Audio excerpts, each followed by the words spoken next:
Thanks అమ్మా.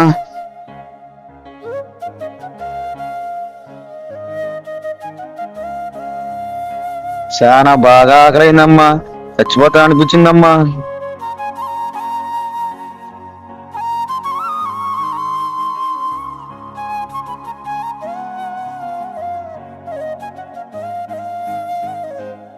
చాలా thanks అమ్మా, ఆకలితో చచ్చిపోయానమ్మా.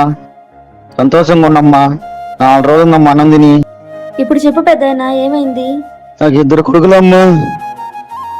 నా స్థామత అక్కడ 2కి పెళ్లి చేశానమ్మా. నాతో అవసరం అయిపోయింది, ఇంట్లో నుంచి గెంటేశారమ్మా.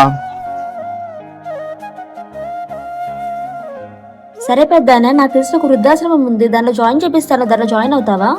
సరేనమ్మా, జాయిన్ అవుతామ్మా. తల్లిదండ్రులుగా పిల్లలకి అన్ని సమకూర్చిన తర్వాత వాళ్ళకి వయసు అయిపోయిందని చెప్పి బయట గెంటేయడం కరెక్ట్ అంటారా? కరెక్ట్ కాకపోతే నో అని కామెంట్ చేసేయండి.